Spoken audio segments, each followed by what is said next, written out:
গ্রামে উর্মি নামের একটা মেয়ে ওর বাবা মায়ের সাথে বাস করত। উর্মির বাবা মা বেশ ধনী ছিলেন। উর্মির বাবা একটা বড় কোম্পানিতে চাকরি করতেন, তাই ওদের সংসারে কোনো অভাব ছিল না। উর্মি ওর বাবা মায়ের সঙ্গে অনেক হাসি খুশিতেই দিন কাটাচ্ছিল। কিন্তু একদিন উর্মির বাবা মা যখন শপিং করে বাড়ি ফিরছিল, হঠাৎ করে তাদের গাড়িটার অ্যাক্সিডেন্ট হয়ে যায় আর তারা সেই অ্যাক্সিডেন্টে মারা যায়। উর্মি তখন স্কুলে ছিল, তাই ও বেঁচে যায়। কিন্তু বাবা মায়ের মৃত্যুর পর উর্মি একদম একা হয়ে যায়।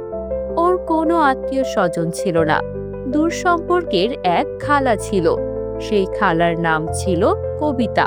কবিতার কাকলি নামের একটা মেয়ে ছিল। তারা গ্রামে থাকতো। কবিতা ও কাকলি দুজনই অনেক লোভী আর হিংসুটে ছিল। ওরা যখনই শুনতে পায় উর্মির বাবা মা মারা গেছে, তখন সম্পত্তির লোভে ওরা গ্রাম থেকে উর্মির বাড়িতে চলে আসে আর নাটক করতে শুরু করে। উর্মি মা, তোর মনে হয় অনেক মন খারাপ। তোর বাবা মা এত অল্প বয়সে তোকে একা রেখে চলে গেছে, কিন্তু তুই কষ্ট পাস না। আমি আছি তো, তোর খালা। আমি তোকে দেখে শুনে রাখবো। আর আমার মেয়ে কাকলি ও তোর বোনের মতোই।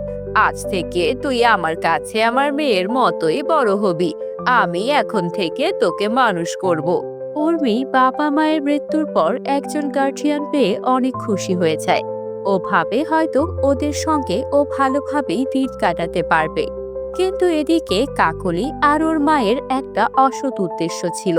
তারা একটা দলিল বানিয়ে রাখে আর সুযোগ বুঝে মিথ্যা কথা বলে প্রতারণা করে উর্মিকে দিয়ে সেই দলিলে স্বাক্ষর করিয়ে নেয়।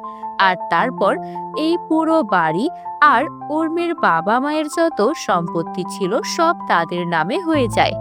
এই কাজটা করার পর তারা তাদের আসল রূপ দেখাতে শুরু করে। এই উর্মি, তাড়াতাড়ি রান্না কর আর আমাদের মা মেয়ের জন্য এখনই কফি বানিয়ে নিয়ে আয়। এই কি বলছেন খালা? আমি কিভাবে কফি বানাবো? আমি তো কখনো রান্নাঘরেই যাইনি। আর তাছাড়া এখন তো আমাকে স্কুলে যেতে হবে। আমার স্কুলের টাইমও হয়ে গেছে। আপনি আমাকে আমার টিফিনটা বক্সে ভরে দিন। আহা হা গো, কত শখ! টিফিন বক্সে ভরে দেব আমি? শোন, ওই দিন নেই। যদি এই বাড়িতে থাকতে চাস, আমাদের মামের সেবা যত্ন করেই তোর দিন কাটাতে হবে। তোর বাপ মায়ের সম্পত্তি এখন আর তোর নেই। এই বাড়ি আর ব্যাংকে যত টাকা ছিল এখন সব আমার আর আমার মেয়ের। তাই যদি নিজের বাপের বাড়িতেই থাকতে চাস, তাহলে আমাদের খেদমত কর। এইসব আপনি কি বলছেন? বাবার টাকা পয়সা এই বাড়িটা আমার নামে করা, এগুলো আপনাদের কি করে হতে পারে? আর আপনারা তো এতদিন আমার সঙ্গে অনেক ভালো আচরণ করলেন, হঠাৎ করে আপনাদের কি হয়ে গেল? শোন, তোকে যে তোর স্কুলের কথা বলে একটা কাগজে স্বাক্ষর করিয়েছিলাম, ওটা ছিল বাড়ি আর সম্পত্তির দলিল। ওইখানে স্বাক্ষর করে সব তুই আমাদের নামে করে দিয়েছিস। এখন ভালোই ভালোই আমরা যা বলছি তাই শুনে চল, তাতেই মঙ্গল। নয়তো এই বাড়ি থেকে কাঠ ধাক্কা দিয়ে বের করে দেব, বুঝলি? উর্মি অপারগ ছিল। ও ওর খালার কথা মেনে নেয় আর এরপর থেকে ওর জীবনে দুর্বিষহ যন্ত্রণা নেমে আসে। খালা আর খালাতো বোনকে সারা দিন সেবা যত্ন করতে হয়। এমনকি ওর স্কুলের পড়ালেখাও তারা বন্ধ করিয়ে দেয়। একদিন একটা বিয়ে বাড়িতে যাওয়ার উপলক্ষে খালা আর তার মেয়ে হাতে মেহেদি পরছিল। এটা দেখে উর্মিরও মেহেদি পরার খুব শখ হয়। ও খালাকে বলে, খালা, আপনাদের হাতের মেহেদি ডিজাইন তো অনেক সুন্দর হয়েছে, আমাকে কি দেবেন? আমি হাতে করে দেখ। মা যখন বেঁচে ছিলেন, মা আমাকে অনেক সুন্দর করে মেহেদি পরিয়ে গিয়েছেন। কারণ বিয়ে বাড়িতে তো অনেক মজা হয়। আপনারা তো যাচ্ছেনই, আমাকেও নিয়ে যান না।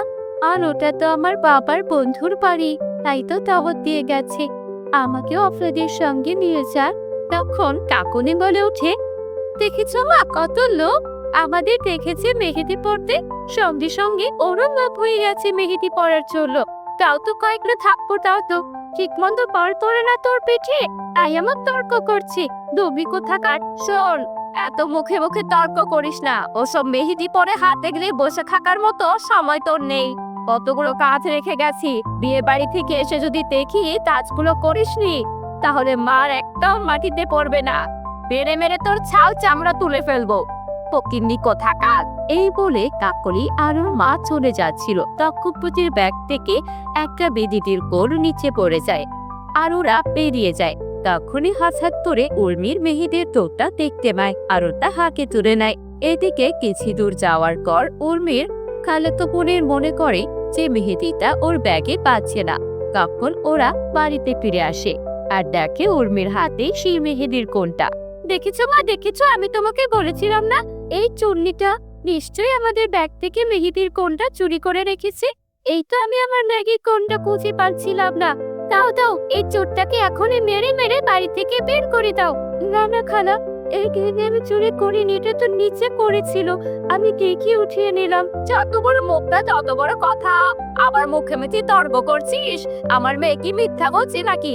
চুরি করে আবার বড় বড় কথা। কথায় আছে না, চোরের মার বড় গদা। বেরিয়ে যাই বাড়ি থেকে, এই বাড়িতে যেন আর তোকে কখনো না দেখি। এই বলে খালা উর্মিকে বাড়ি থেকে বের করে দিল। উর্মি কাঁদতে কাঁদতে জঙ্গলের দিকে গিয়ে একটা গাছের নিচে বসে মন খারাপ করে বলতে লাগতো, বাবা মা, আমাকে ছেড়ে তোমরা কেন চলে গিয়েছো? আজকে আমাদের এত খারাপ অবস্থা কখনো হতো না যদি তোমরা আমাকে রেখে না যেতে। খালা তো আমাকে ধোকা দিয়ে বাড়ি ঘর শখ রেখে দিয়েছে, এখন বাড়ির লোকও বের করে দিয়েছে। হ্যাঁ, আমি কোথায় যাবো? তুমি গাছটা কথা বলছে না হয়ে একটা জাদু নেই সে গাছ শিকনের সব চোখ কই যাবে। তোমার তো আমি তোর করে দিচ্ছি। কে কথা বলছে? এই দেখো, আমি জাদুর পেহিদিকা। তোমার কে চাই বলো? আমি জানি তুমি অনেক কষ্ট পেয়েছো, এই সমস্যায় অনেক কান্না হয়েছে। একদিন ওই খারাপ মানুষদের আড়াই কি পূজা করবে। সত্যি বলছি জাদুর মেহেদি গাছ, আমার তো খাবতে তোলা যায় কেনে। আমাকে তাহলে একটা থাকার জন্য বাড়ি বানিয়ে গাও। তখনই জাদুর মেহেদি গাছ সেখানে জাদুর মেহেদির কোণ দিয়ে একটা সুন্দর বাড়ি বানিয়ে দিল উর্মিকে থাকার জন্য। এত সুন্দর বাড়ি দেখে উর্মির আর খুশির সীমা নেই। উর্মি খুশিতে সে ঘরে প্রবেশ করলো আর যা দেখলো ওর চোখ ছানা বড় হয়ে গেল। সেই ঘরে ওর প্রয়োজনীয় সবকিছু ছিল, খাবার, পোশাক, টাকা, বই সব ছিল। উর্মি অনেক খুশি হয়ে যায় আর সে জাদুর মেহেদির গাছকে ধন্যবাদ জানায়। এরপর থেকে সেখানেই খুশি খুশি থাকতে শুরু করে। বন্ধুরা, তোমরা যারা যারা গল্পটি দেখছো তোমাদের নাম কমেন্টে লিখে জানাও। আর আমাদের চ্যানেলে নতুন হয়ে থাকলে আমাদের চ্যানেলটিকে সাবস্ক্রাইব করে বেল আইকন অন করে দাও। ধন্যবাদ।